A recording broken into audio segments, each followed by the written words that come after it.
Hey everyone, hope you're having a good day. My name's Andy. My channel's Finding Value.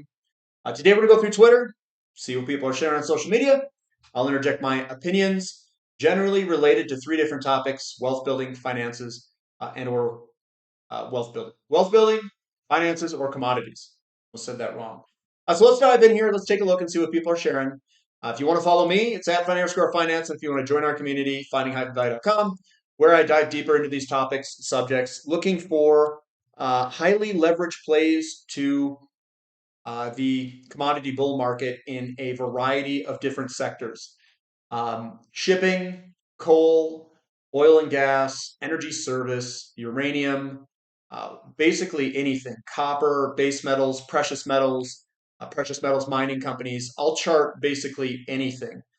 Even emerging markets, there's some opportunities coming up right now in the markets. So Chaz, I just kind of want to talk about Chaz, supercharge your retirement with these three accounts. There's the health savings account, which is a triple tax advantage account. You can put money in tax free, take it out tax free, as long as it's a medical expense. I do take full advantage of this, and I do contribute up to $8,300 a year for my account. And what I've done is I've kind of covered some of the medical costs in the beginning a little bit, built up this tax savings account, and now I'm getting a lot of dividends from my investments. Because you can invest in anything in your health savings account depending on where you open the account up. Mine's through Fidelity. And I can invest into individual stocks. I can buy anything with it. So I created a commodity kind of portfolio with big dividend paying stocks, and I'm using the dividends to pay off all of my expenses that do occur with healthcare. If someone gets hurt or if they get sick, a kid, my dividends pay it off, and then I'm growing that account at what I hope to be a faster rate than what my expenses are for healthcare. I mean, just an FYI, that's kind of what I'm doing. Roth IRA, I'm doing that as well. You can do a backdoor Roth IRA where you contribute to a regular IRA and then convert it over to a Roth IRA, which is still legal to do if you do not meet the requirements, or you can go directly into a Roth IRA. The contribution is $7,000 in 2024. You can also do a mega backdoor Roth IRA where you can contribute money into, if you're self-employed, you can create a self-employed 401k, you can contribute after-tax money into it, and then you can convert it into a Roth IRA. And that is after-tax money that goes into a Roth IRA. That is legal to do. Or you can put it directly into a Roth 401k if you hit your limits of your pre-tax money. And you can put after tax and not put any pre-tax or whatnot. You guys really need to start looking at maybe talk to a tax specialist or a lawyer or an accountant to see how you can maximize your tax savings through these vehicles. The max limit that you can put uh, into 401ks, and don't quote me on this, but I think it's something like $69,000 a max if you own your own company.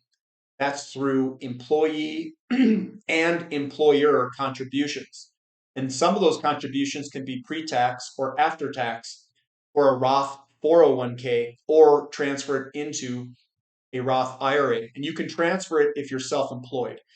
You might not be able to do that if you work at like a 9 to 5. You might not be able to take it out of that 401k until you quit.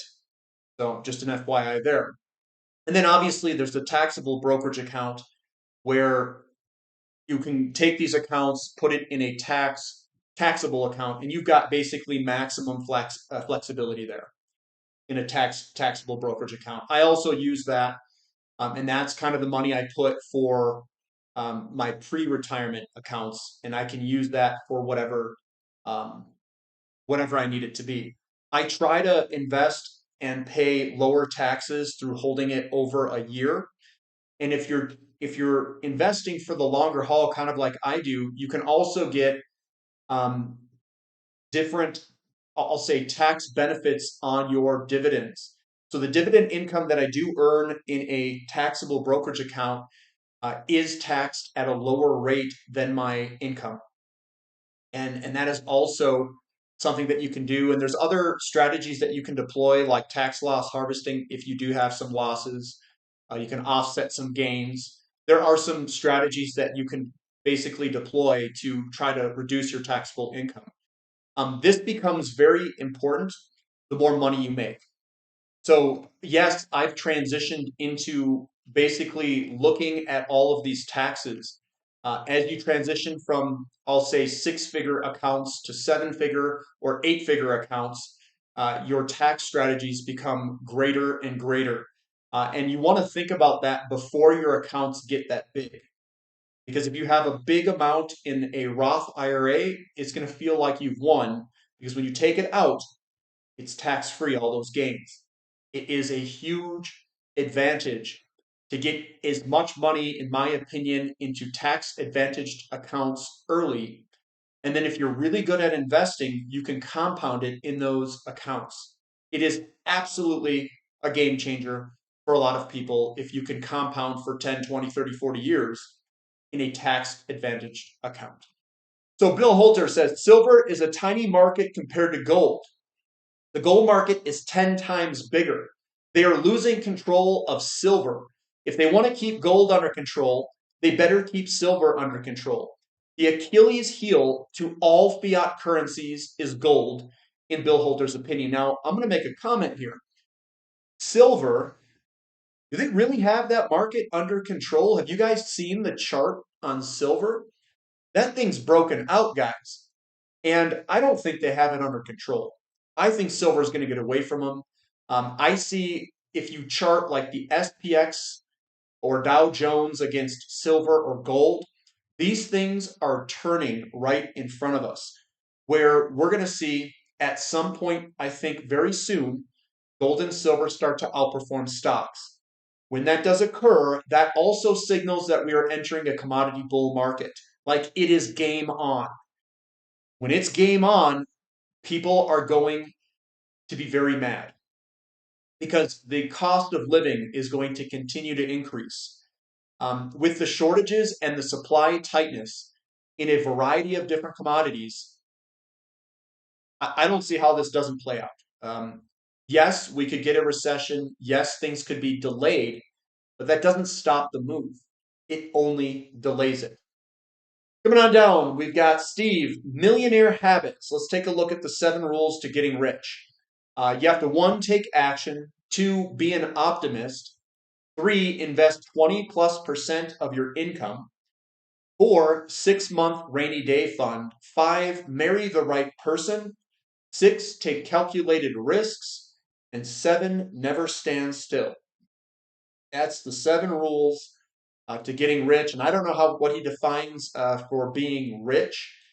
A lot of people focus on money aspects or income or revenue or stuff like that. I think it's a combination of many things. One thing I don't see here is health. I think as people get older, so I'll just frame it as this. When you're young, everybody compares themselves off of how much money they make or how much money or wealth they've built. It's a money game when you're young and everybody has good health. When you get older, it doesn't become a money game. It becomes, well, who's still in shape and who's the healthiest? That's what it turns into. So I don't see health on here. And I would say that one of the pillars or one of the milestones that you want to be tracking is your health. How are you eating? Are you exercising? And being healthy all the way out into your 70s and 80s, and the quality of your life is a huge thing, I think, to measure and to keep in mind. Here's Kevin. He says Goldman Sachs predicts an additional 3.3 billion cubic feet per day of natural gas is required to fuel the new AI power consumption demand by 2030. That's like adding another LNG facility every 2 years.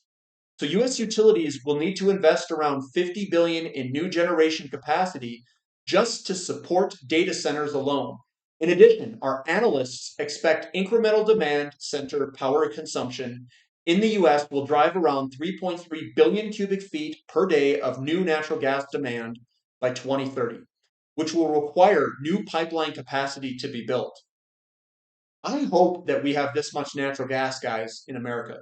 I mean, we are piling on a lot of demand for natural gas in terms of LNG takeaway capacity in America and all of this electricity generation that's coming for natural gas. And I'm going to say this too, natural gas is subject to a lot of weather. Um, we've got hurricanes that can destroy production of natural gas.